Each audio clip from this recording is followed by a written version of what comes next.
البدع والأهواء، أهل البدع العقائدية وأهل البدع السياسية. نقول بيننا وبينكم السلف، بيننا وبينكم الكتب، كان فيقول البدع بيننا وبينكم. إن الحمد لله نحمده ونستعينه ونستغفره ونعوذ بالله من شرور أنفسنا وسيئات أعمالنا. من يهده الله فلا مضل له ومن يضلل فلا هادي له. أشهد أن لا إله إلا الله وحده لا شريك له وأشهد أن محمدا عبده ورسوله صلى الله عليه وعلى آله وأصحابه ومن تبعهم بإحسان إلى يوم الدين. أما بعد. Alhamdulillah, kita memuji Allah Subhanahu wa taala dan bersyukur kepadanya atas semua nikmat yang telah Allah Subhanahu wa taala anugerahkan kepada kita semua. Terkhusus nikmat yang Allah Subhanahu wa taala muliakan kita semua dengan Islam dan dengan sunnah. Yang dua perkara ini kapan saja seorang istiqamah di atasnya dan mati dengan membawanya, maka sungguh dia telah berada di atas keberuntungan yang besar. Sebagaimana dikatakan oleh Imam Ahmad rahimahullahu ta'ala, man mata 'alal islami wa sunnah faqad mata 'alal khairi kullih. Siapa saja yang mati di atas Islam dan sunnah, maka sungguh dia telah mati di atas semua bentuk kebaikan. Karena semua kebaikan yang didapat oleh seorang hamba syaratnya Islam. Dengannya seorang bisa keluar dari kekekalan yang abadi di neraka dan mendapatkan peluang untuk masuk ke dalam surga. Kemudian untuk bisa selamat dari firqah-firqah yang menyimpang, dari mereka-mereka yang menisbahkan diri kepada Islam, syaratnya adalah dengan berjalan di atas sunnah Rasulullah sallallahu alaihi wasallam. Makanya ketika tergabung pada seorang hamba Islam, kemudian di atas Islam dia diberi hidayah untuk berjalan di atas sunnah, maka sungguh telah terkumpul padanya semua bentuk kebaikan. Tinggal seorang hamba memohon keistiqomahan agar jangan sampai dipalingkan dari jalan tersebut. Karena sungguh banyak manusia yang terpalingkan dari jalan al-haq, yang terpalingkan dari jalan sunnah menuju bid'ah, yang terpalingkan dari jalan sunnah menuju pemikiran-pemikiran yang menyimpang. Dan bahkan ada yang terpalingkan dari sunnah menuju bid'ah, kemudian terpalingkan lebih jauh lagi sampai kepada tingkatan kemurtadan. Itu semua adalah perkara yang mungkin, perkara yang senantiasa dikhawatirkan oleh setiap orang-orang yang beriman, yang mengetahui betapa besarnya nilai hidayah. Bagaimana tidak, Rasulullah sallallahu alaihi wasallam telah mengkhabarkan kepada kita tentang besarnya akibat fitnah ketika menerpa seorang hamba. Sampai-sampai beliau mengatakan, yusbihur rajulu mu'minan wa yumsi kafira wa yumsi mu'minan wa yusbihu kafira. Seseorang di pagi harinya dalam keadaan beriman, kemudian sore harinya menjadi kafir. Dan yang lainnya di sore hari masih dalam keadaan beriman, tapi di pagi harinya tiba-tiba sudah menjadi kafir. Begitu cepat perubahan. begitu parah perubahan yang terjadi pada hamba tadi, di mana dari kondisi seorang beriman menjadi seorang yang kafir. Wal'iyadzu billah. Dan apa sebabnya? Rasulullah katakan, yabi'u dinahu bi'aradin minad dunya. Dia menjual agamanya dengan secuil dari perkara duniawi. Hanya secuil saja, sedikit saja yang dia dapat dari perkara dunia, tapi dia telah mengorbankan perkara yang luar biasa besarnya, yaitu keislamannya. Oleh karena itulah wajib atas setiap muslim, demikian pula muslimah, untuk merasa khawatir dan terus-menerus memohon hidayah kepada Allah Subhanahu wa taala untuk bisa istiqamah. Dan di antara sebab yang Rasulullah sallallahu alaihi wasallam bimbingkan sebagaimana dalam awal hadis tadi, dengan mubadarah bil a'mal. Rasulullah sallallahu alaihi wasallam mengatakan, badiru bil a'mali fitanan faqita'il lailil mudlim. Bersegeralah kalian untuk melakukan amalan-amalan sebelum datangnya fitnah-fitnah, yang kondisi fitnah-fitnah tersebut seperti potongan-potongan malam yang gelap. Semakin bertambah larut, bertambah pekat, dan demikian keadaan fitnah. Dan di antara sebab untuk selamat adalah bersegera beramal, bersegera menunaikan apa-apa yang telah diilmui, bersegera melaksanakan perintah-perintah yang datang dari Allah maupun Rasulnya. Demikian pula bersegera untuk menjauhi dan berhenti dari semua larangan-larangan Allah Subhanahu wa taala dan Rasulnya. Itulah jalan keselamatan dari fitnah. Dan di antara perkara yang dibimbingkan bagi kita semua, baik dalam Al-Quran maupun As-Sunnah, adalah untuk setiap muslim maupun muslimah beradab dengan adab Islamiyah. Beradab dengan adab Islamiyah yang dari masa ke masa banyak diremehkan oleh manusia, sehingga sangat ironis dan sangat miris ketika melihat pemuda dan pemudi kaum muslimin yang mereka mengaku muslim tapi jauh dari adab-adab Islami. Maka atas kita semua untuk memberikan perhatian besar terhadap perkara ini, agar seorang tidak hanya mengeluarkan slogan bahwasanya dirinya muslimah, atau mengeluarkan slogan bahwasanya dirinya sunniyah ataupun salafiyah, akan tapi adab, perilaku dan akhlak jauh dari semua itu. Karena kita berada di zaman yang slogan-slogan begitu banyak, yang terkadang manusia terkecoh dengan banyaknya slogan dan ungkapan-ungkapan yang begitu menipu. Nah, padahal yang menjadi inti di dalam syariat kita adalah hakikat perkara, bukan sekedar penamaan belaka.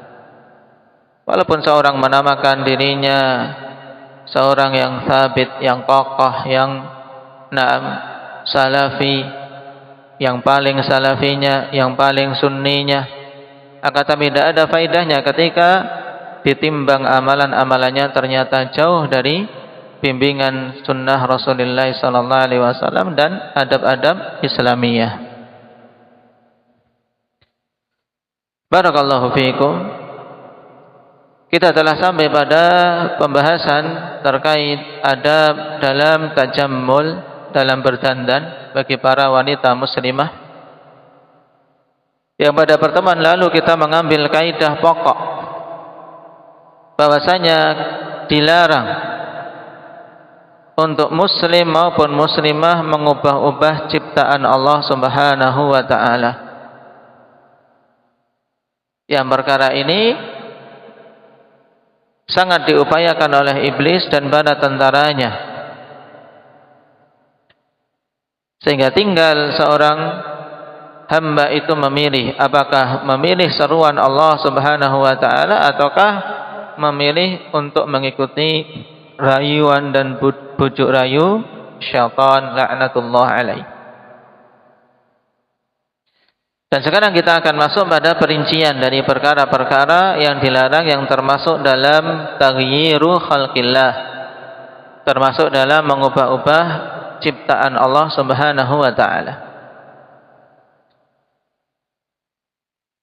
Dikatakan oleh Syekhuna Abdullah Al-Iryani hafizahullahu taala, tahrimu taflijil asnan, diharamkannya untuk melakukan taflij pada gigi-gigi.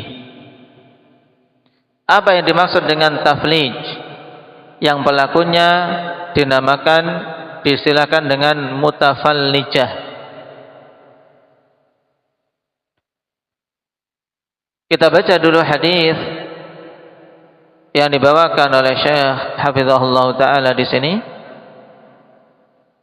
An Abdullah bin Mas'ud radhiyallahu anhu qala la'ana Rasulullah sallallahu alaihi wasallam al-washimati wal mustawshimat wan namisati wal mutanammisat wal mutafallijati lil husni al mughayyirati khalqallah. Dari Abdullah bin Mas'ud radhiyallahu anhu, beliau mengatakan Rasulullah sallallahu alaihi wasallam melaknat.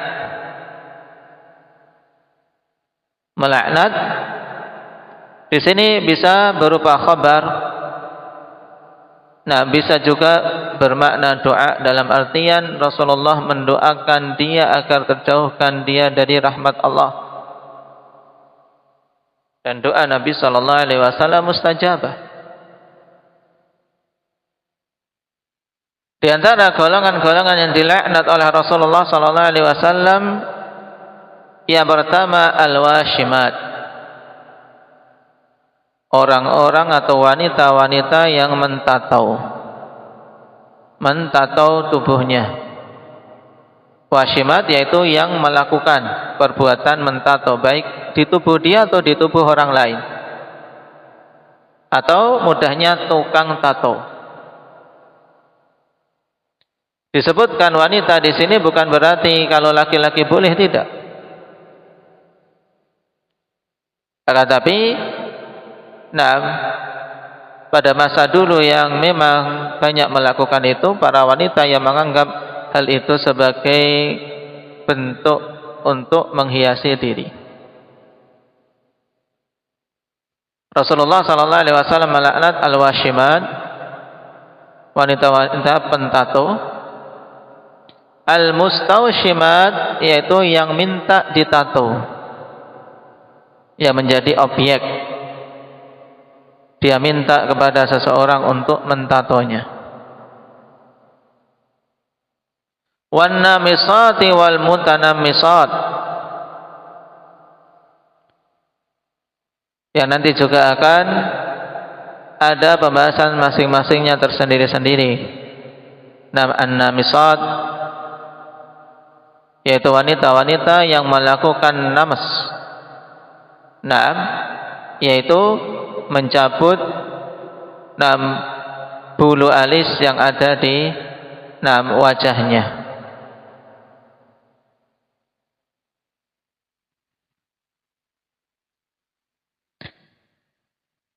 Dan ini mayoritas yang dilakukan, yaitu mencabut bulu alis, walaupun asal makna dari an-namisah yaitu mencabut bulu yang ada di wajah secara umum.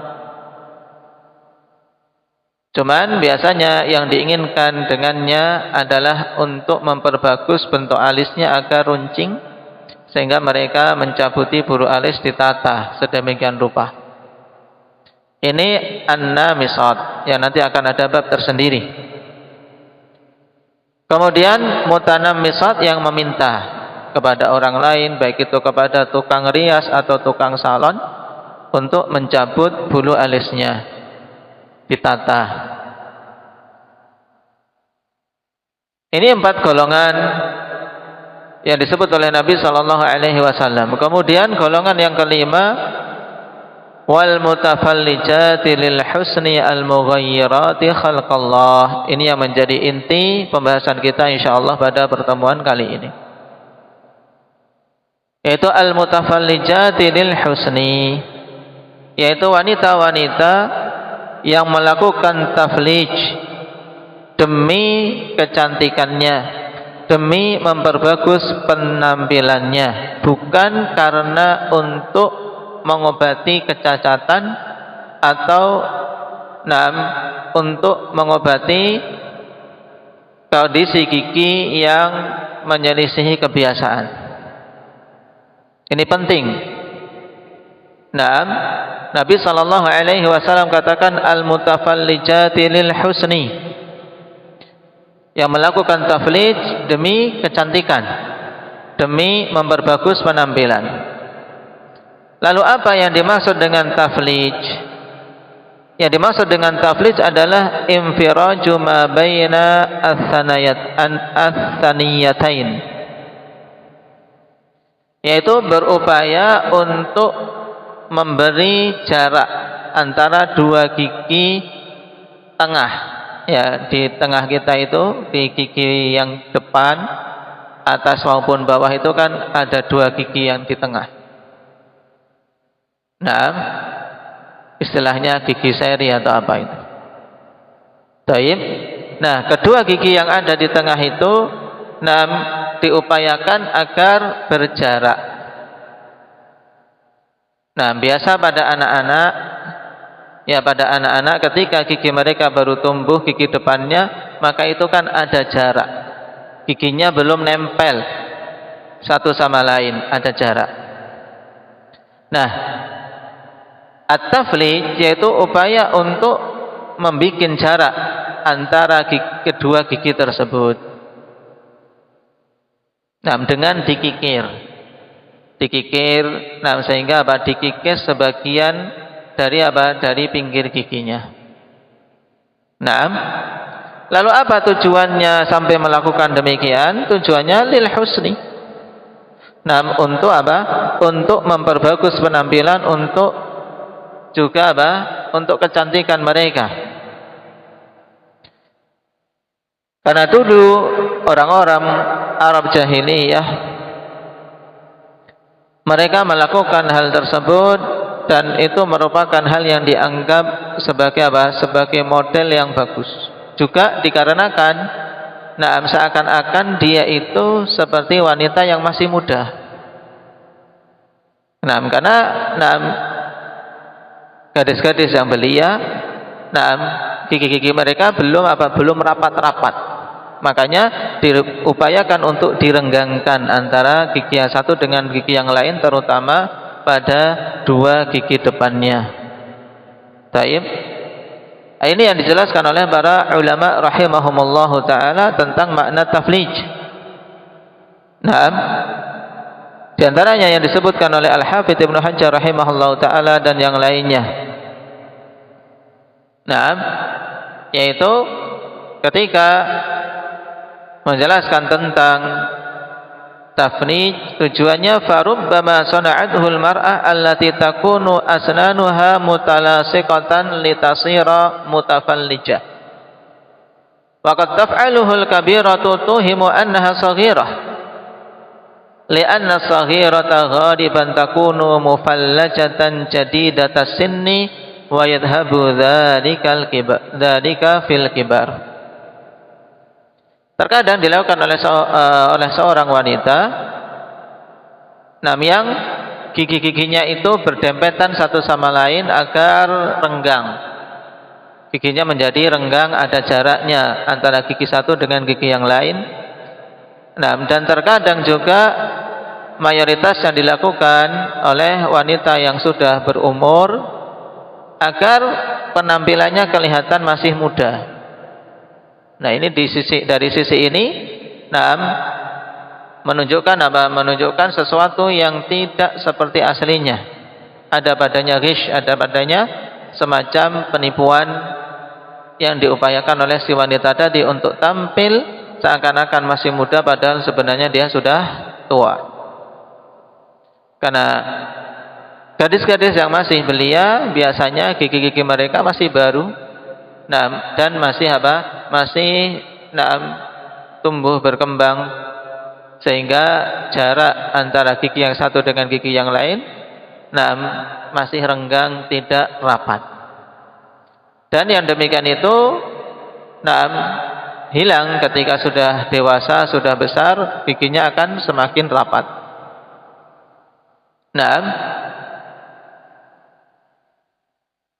Nah, ini makna taflij. Dan metodenya ya dengan apa? Dengan dikikir, dengan diasah atau dikikis agar gigi tersebut mengecil dan ada jarak antara gigi satu dengan gigi yang lain. Nah, ini makna taflij.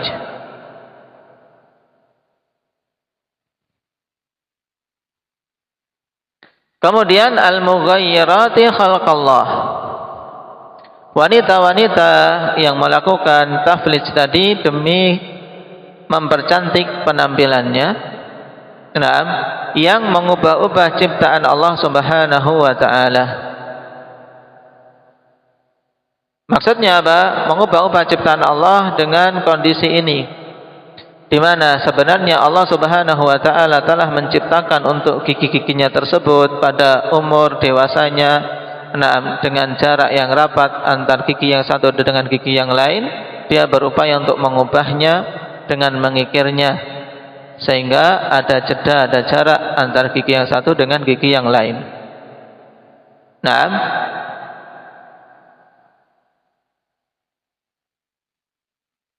dan Imam Al-Aini rahimahullah ta'ala dalam Umdatul Qari mengatakan al-mughayyirati khalqallah kat-ta'lili li wujubil la'n. Lafaz ini al-mughayyirati khalqallah, wanita-wanita yang mengubah penciptaan Allah ini, nah, ibarat sebagai alasan kenapa dia pantas mendapatkan laknat. Nah, sehingga perbuatan seperti ini, yaitu mengikir gigi yang sudah rapat untuk direnggangkan, itu termasuk perbuatan dosa besar. Perbuatan dosa besar, kenapa? Karena terancam dengan laknah.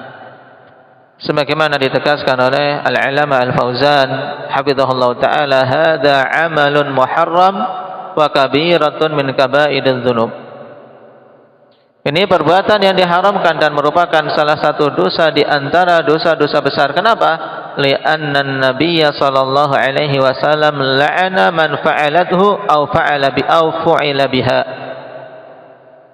Karena Nabi sallallahu alaihi wasallam melaknat orang yang melakukannya atau orang yang diperlakukan dengannya. Seperti tadi, yang mentato atau yang ditato, yang mencabut bulu alis atau yang dicabut bulu alisnya, atau orang-orang dari kalangan wanita yang merenggangkan giginya dengan dikikir demi kecantikan. Nah,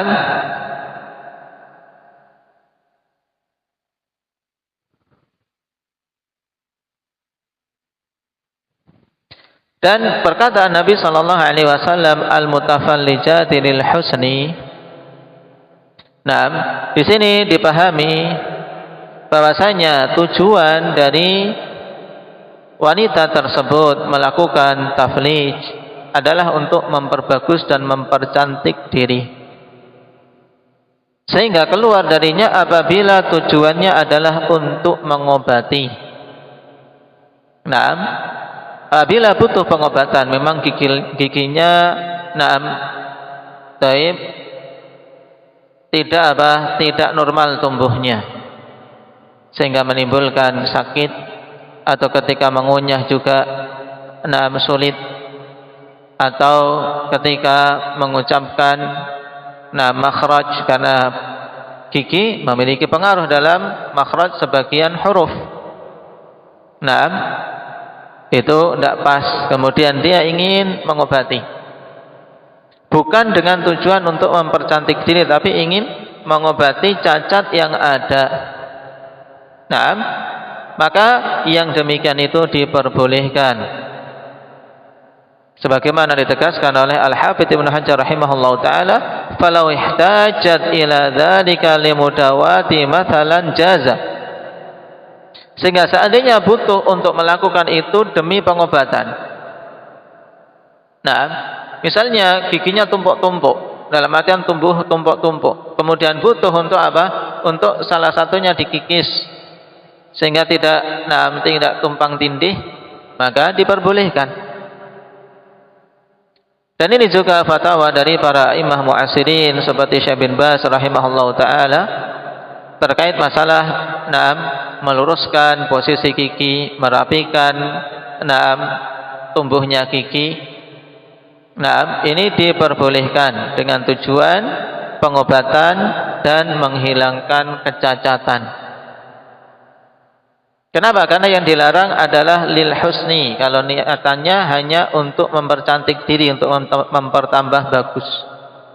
Nah, aslinya sudah apa? Sudah normal, tapi dia masih kurang bagus. Nah, sehingga berupaya dengan melakukan taflij tadi, penampilannya agar bagus, atau yang tua agar penampilannya kelihatan muda. Dikatakan oleh Al-Alamah Ibnu Baz rahimahullahu taala, taqwimul asnanil mi'wajjah la ba'sa bihi wa saddul basyarah la ba'sa bihi min jarra'il hawadithi wal amrad. Yaitu meluruskan gigi, yaitu menata gigi yang tumbuhnya tidak rata atau tumbuhnya bengkok. Seperti misalnya giginya merongol atau giginya ke dalam tumbuhnya sehingga diluruskan, atau giginya tidak teratur, ada yang miring kanan, miring kiri, kemudian berupaya untuk diluruskan, maka ini tidak mengapa, ini diperbolehkan. Ini diperbolehkan. Sebagaimana juga operasi untuk mengencangkan kulit tidak mengapa apabila untuk pengobatan dikarenakan dia terkena api atau karena sakit atau mengalami kecelakaan sehingga kulitnya rusak, ini boleh untuk melakukan operasi agar kulitnya kencang kembali. Ini tujuannya kenapa? Karena tujuannya bukan lil husni, tujuannya adalah apa? Untuk limudawah, untuk pengobatan. Ini menunjukkan bahwasanya syariat kita, akhwati fillah rahimani wa rahimakumullah, syariat yang penuh rahmah, dan ketika melarang suatu hal memiliki landasan, memiliki alasan. Taib. Dan ketika membolehkan juga karena suatu alasan. Dan beberapa hal yang disebutkan di sini dilarang. Kenapa? Karena mengubah-ubah ciptaan Allah dengan tujuan hanya sekedar untuk kecantikan, tampil agar lebih cantik, yang terkadang sebagiannya menampilkan diri sehingga dilihat tidak seperti aslinya. Yang dia sudah tua akan terlihat seperti muda, maka itu dilarang. Dikatakan oleh Al-Alamah Ibnu Utsaimin rahimahullahu taala, kaidah penting dalam masalah ini, kata beliau, al-qa'idatu indana anna taghyira khalqillahi bitajmili la yajuz, wa amma taghyiru liizalati aibin fajaiz. Ini kaidah dipegang, bahwasanya mengubah-ubah penciptaan Allah dengan tujuan untuk mempercantik, untuk mempercantik, maka ini tidak boleh. Dalam artian asalnya memang sudah normal, sudah biasa, tapi dia masih kurang puas dengan penciptaan Allah Subhanahu wa taala tersebut, maka yang demikian ini tidak boleh. Ini dilarang dengan tujuan tajmil, Adapun taghyir mengubah-ubah liizalati aibin, mengubah dengan niatan dan alasan untuk menghilangkan aib, menghilangkan cacat, maka ini diperbolehkan. Nah, ini diperbolehkan. Dan ini berlaku pada banyak hal. Berlaku pada banyak hal. Seperti misalnya pada operasi. Hidungnya sudah biasa, normal, tapi sedikit pesek, dia ingin hidung yang mancung agar tampil lebih cantik. Ini muharram, tidak diperbolehkan. Tapi yang satunya hidungnya sempit sekali sehingga untuk bernapas sulit. Lubangnya sempit sekali sehingga untuk bernapas sulit, kemudian dia Dia melakukan operasi. Ini diperbolehkan. Kenapa? Karena yang satu tujuannya hanya untuk tajmil, untuk mempercantik diri, maka tidak boleh. Yang satunya walaupun nanti hasilnya menjadi bagus, akhirnya menjadi cantik, bagus hidungnya. Tapi yang kedua ini karena asalnya adalah adanya penyakit aib, yaitu hidungnya hampir rapat karena saking peseknya misalnya, sehingga sulit untuk bernapas. Maka ketika dia mengoperasinya dengan tujuan untuk pengobatan dan menghilangkan aib tersebut, karena aib yang sangat kentara dan menyulitkan untuk bernapas, maka ini boleh. Dan terkait masalah gigi yang juga sering banyak ditanyakan adalah pemasangan bekhel.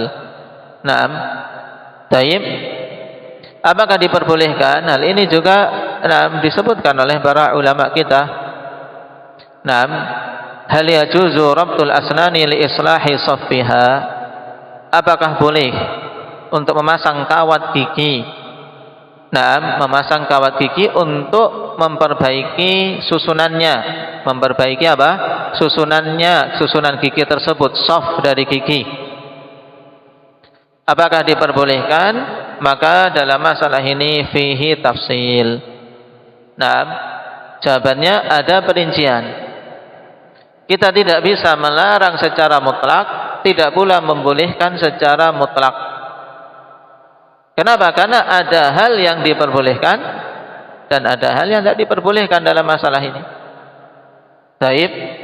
Memasang apa? Bekhel, memasang kawat gigi. Perinciannya bagaimana? Yang pertama, idza kana aiban fala ba'sa.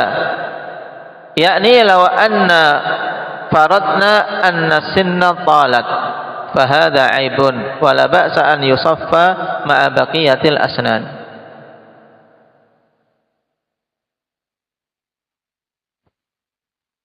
Jadi perincian yang pertama, apabila itu aib,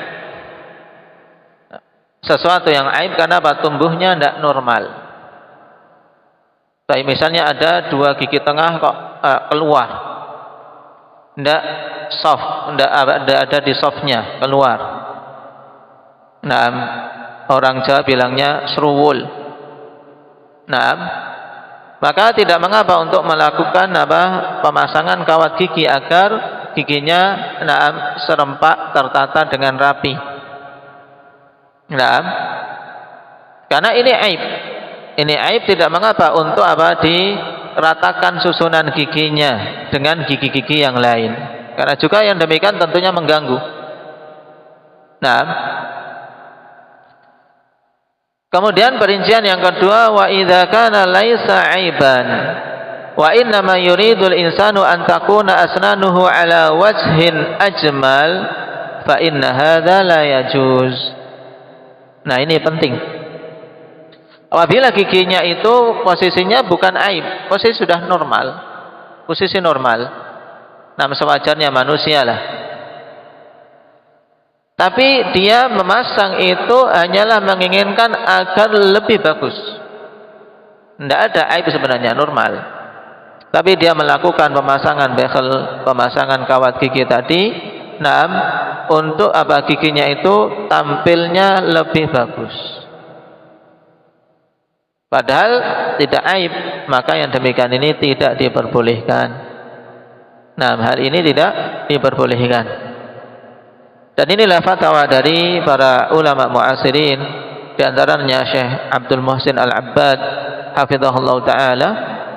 Beliau menegaskan, "Amma idza kana lil ilaj aw li islahi khalalin fil asnani wa ilajuhu la yakunu illa bidzalik fa inna hadza la ba'sa bihi wa innal mahdhura an yakuna lil husni ay lit tajmil." Nah, jadi kalau ditanya bagaimana hukum memasang kawat gigi, maka dengan perincian ini. Apabila tujuannya untuk pengobatan, biasanya kan makanya hubungannya dengan konsultasi dokter. Ini mengganggu enggak tumbuhnya, ada yang gigi tumbuhnya ke dalam, ada gigi yang tumbuhnya keluar.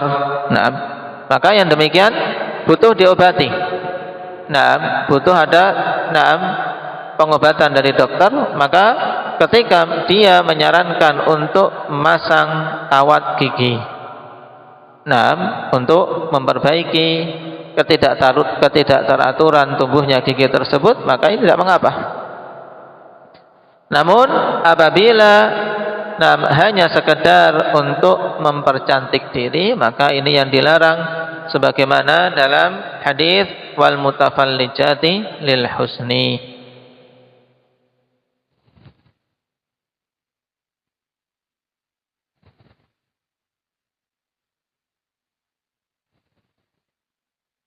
Demikian pula yang difatwakan oleh Al-Alama Al-Fauzan hafizahullah ta'ala. Nah, intinya kalau masuk dalam kategori pengobatan tidak mengapa, tapi kalau dengan niatan hanya sekedar untuk mempercantik penampilan, maka itu yang dilarang. Ini hendaknya diingat-ingat perincian tersebut, sehingga seorang tidak mutlak menghukumi saudarinya yang memakai kawat gigi, menganggapnya itu haram.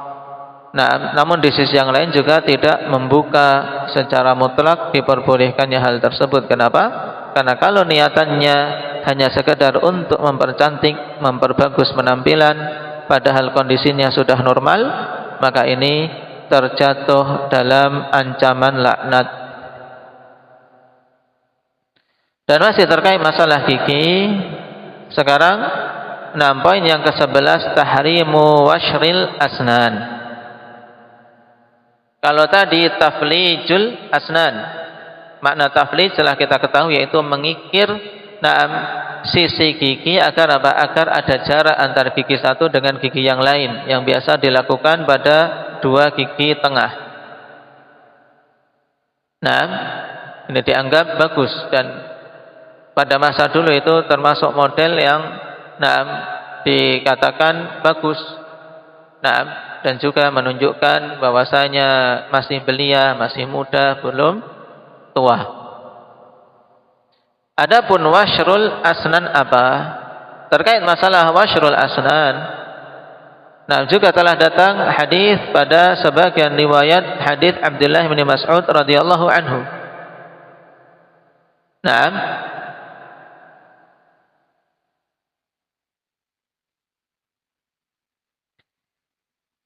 Yaitu an Abdullah bin Mas'ud radhiyallahu anhu naha sallallahu alaihi wasallam 'anil namisati wal washirati wal wasilati wal washimah illa min da. Akhrajahu Ahmad bi isnadin qawi. Rasulullah sallallahu alaihi wasallam melarang an-namisah, wanita yang mencabut bulu yang ada di wajahnya, yang biasa dilakukan pada bulu alis. Wal washirah, ini yang terkait pembahasan kita. Yang dimaksud dengan washar adalah mu'alajatul asnan bima yuhaddiduha wa yuraqqiqu atrafaha. Taf'aluhu al-mar'atul musinnah tatashabbahu bidzalika bisyawab. Ini yang disebutkan oleh Al-Hafidz Ibnu Hajar rahimahullah. Yang dimaksud dengan washar yaitu upaya untuk menjadikan gigi itu ujung-ujungnya rata, dan ujung-ujungnya lancip. Nah, intinya menjadikan bagian ujung gigi, kalau tadi samping gigi, kalau taflij itu samping gigi yang dikikir. Tapi sekarang kalau washrul asnan itu pada apa? Pada ujung giginya. Nah, diasah atau biasa mungkin istilah kita dipangkur. Nah, giginya. Nah, agar apa? Bagian atasnya lancip. Nah, biasa dilakukan pada masa itu bagi wanita-wanita yang sudah berumur tua untuk menyerupai gadis-gadis yang masih muda. Kenapa? Karena gigi. Nah, gigi kalau masih muda kan atasnya itu bagian permukaan gigi itu masih apa? Masih membentuk melengkung, kemudian apa? Lancip. Nah, semakin tua kan semakin terkikis, itu kadang menjadi papak. Menjadi papak. Tapi bentuknya datar. Nah, maka ketika ingin mengembalikan penampilan seperti muda lagi, butuh untuk apa? Mudahnya seperti diasah itu bagian apa? Bagian permukaan giginya agar menyerupai gadis-gadis yang masih muda. Maka ini yang dilarang oleh Nabi SAW. Nah, ini makna al-washar.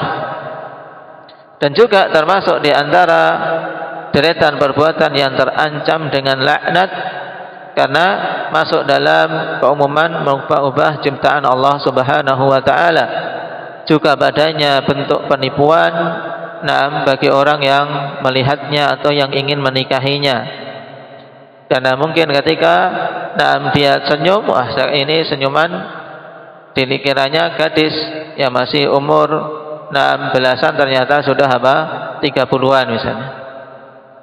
Karena hanya melihat giginya tok. Dan Nabi SAW di sini menyebutkan yang lain, yaitu al-wasilah yang menyambung rambut, al-washimah yang melakukan tato, illa min da'in. Nah, pada lafaz riwayat Ahmad ini sangat penting perkataan Nabi SAW, illa min da', kecuali kalau disebabkan suatu penyakit. Nah, maka dikatakan oleh Imam Asy-Syaukani rahimahullah, zahiruhu anna tahrim al-madhkura innama huwa fima idza kana liqasdit tahsin la lida'in wa illah fa innahu laisa bimuharram. Dari hadis menunjukkan bahwasanya pengharaman yang disebutkan itu apabila tujuannya hanya untuk mempercantik diri, memperbagus penampilan, bukan karena suatu penyakit atau cacat. Karena kalau sebabnya karena adanya penyakit atau cacat, maka itu bukan perkara yang diharamkan. Nah, misalnya bulu di mukanya kok memenuhi, hampir jidatnya semuanya tumbuh bulu. Seperti bulu alis, sehingga penuh bulu. Maka kemudian dikurangi karena ini cacat bagi wanita yang seperti itu. Ini diperbolehkan. Masuknya dalam apa? Dalam mengobati. Baik.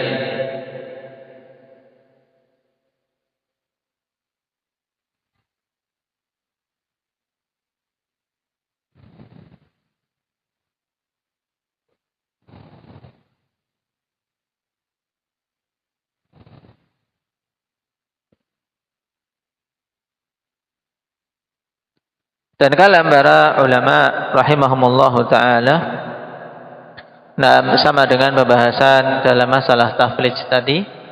Karena memang perbedaannya tipis antara al-washirah dengan mutafallijah. Keduanya sama-sama terkait masalah gigi, tapi pada asalnya untuk mutafallijah, yaitu berupaya untuk merenggangkan gigi. Tapi kalau al-washirah biasa bentuknya untuk meratakan gigi pada permukaannya agar permukaannya bagus, seperti kondisi gadis-gadis yang masih muda. Kemudian ada faedah terkait masalah ini.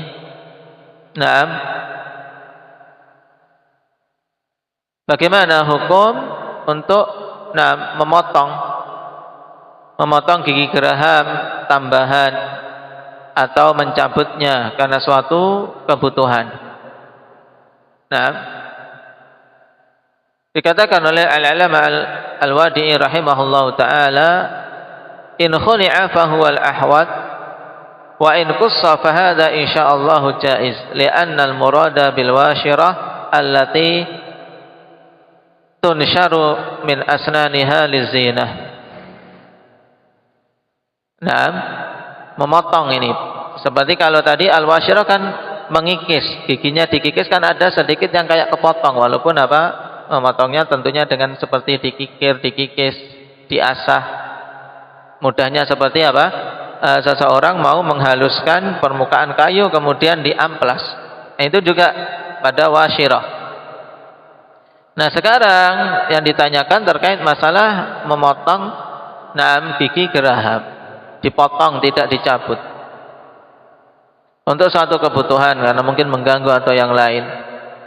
Maka kata Syekh Muqbil rahimahullahu taala, in khuli'a fa huwal ahwat, jika dicabut sekalian maka itu lebih hati-hatinya.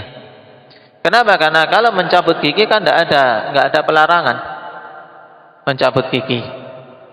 Nah, tapi wa in qussa, jika dipotong, dipendekkan, maka insya Allah yang demikian boleh. Kenapa? Karena yang dimaksudkan dengan wasyirah adalah yang memangkas giginya demi menambah kecantikan.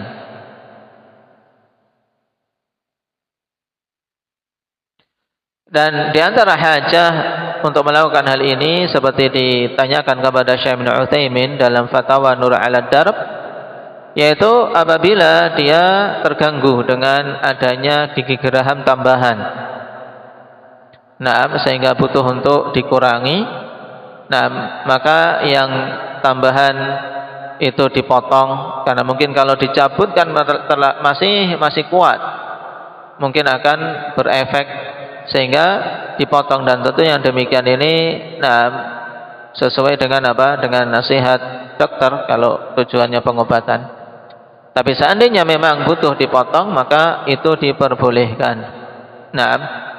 Demikian pula kalau yang tumbuhnya panjang, gigi-gigi yang lain serempak, tapi ada satu gigi panjang sekali, mengganggu, sehingga kalau dia mau menutup mulutnya, gigi yang satu ini mengganggu, maka gigi yang satu ini boleh untuk dipotong, karena tujuannya adalah untuk ilaj, untuk pengobatan, untuk menghilangkan gangguan dan cacat. Taib. Faidah yang kedua terkait masalah gigi juga, apabila seorang giginya sudah ompong, apakah boleh untuk memasang gigi palsu? Apakah boleh memasang gigi palsu?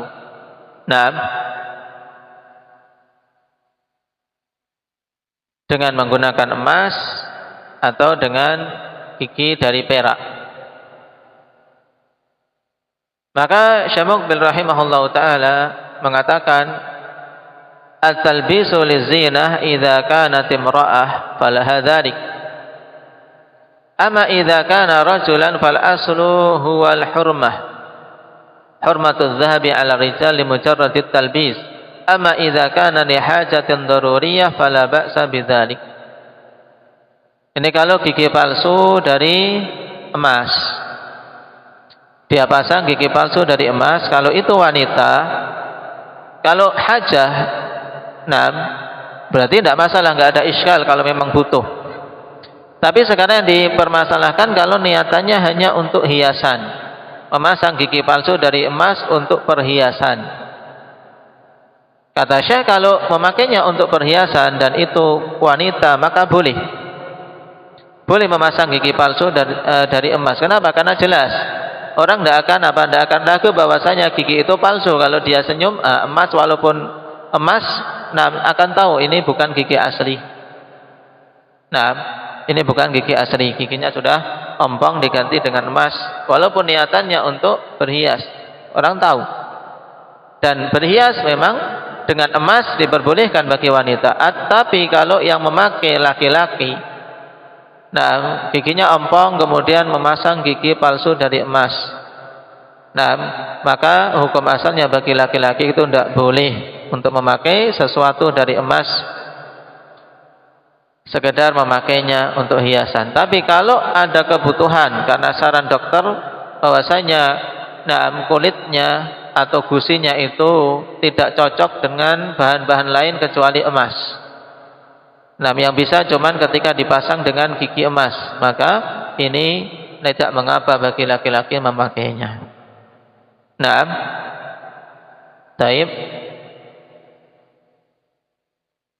Demikian pula misalnya giginya sudah bagus, kemudian pada suatu kesempatan seorang wanita ingin memakai gigi palsu yang model bisa dilepas ini dengan emas, karena suaminya senang dengan yang itu boleh-boleh saja. Nah, taib, yang bisa dilepas, bisa ini. Sebagaimana Syekh Ibnu Utsaimin rahimahullahu taala mengatakan, la ba'sa lil mar'ah an talbasa sinna syai'an min adh-dhahab litatajammala bihi li zawjiha wa tatahalla bihi lah.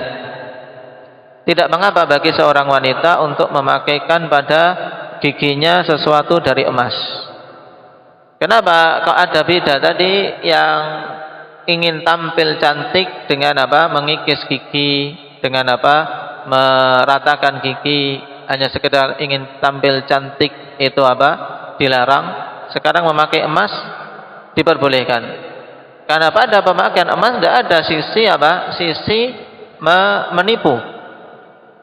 Tidak ada sisi mengganti-ganti, mengubah ciptaan Allah, tapi dia menambahkan sesuatu saja. Menambahkan emas sebagai perhiasan.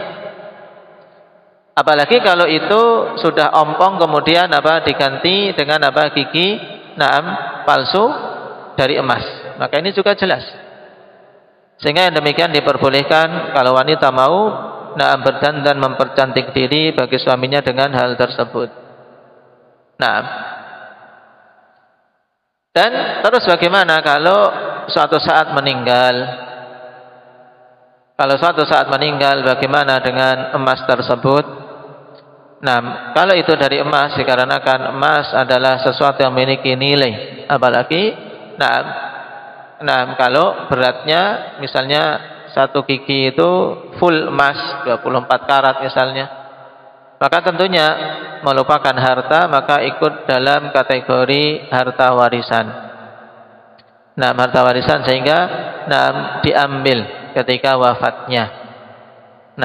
Diambil ketika wafatnya dan itu diperbolehkan. Karena itu harta tidak disia-siakan, tidak dibuang. Taib.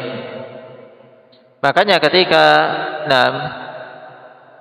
memasang gigi dari bahan ini, yaitu diperbolehkan. Karena tidak ada sisi tazwir, tidak ada sisi penipuan bagi orang yang melihatnya, karena orang tahu bahwasanya itu bukan gigi asli. Ini permasalahan seputar mengubah penampilan terkait masalah gigi yang hendaknya dipahami, terutama yang banyak ditanyakan tentang memasang kawat gigi. Harus kita ilmui tadi. Jangan sampai seorang melarang secara mutlak, karena di sana ada kondisi-kondisi yang diperbolehkan oleh syariat, tapi juga tidak membolehkan secara mutlak. Karena kalau hanya sekedar niatan untuk berdandan menambah kecantikan, ini tidak diperbolehkan. Dengan niatan tadi, yaitu untuk meratakan gigi tadi. Tapi sekarang kalau maksudnya giginya sudah rata, dia sekedar memasang hiasan di giginya.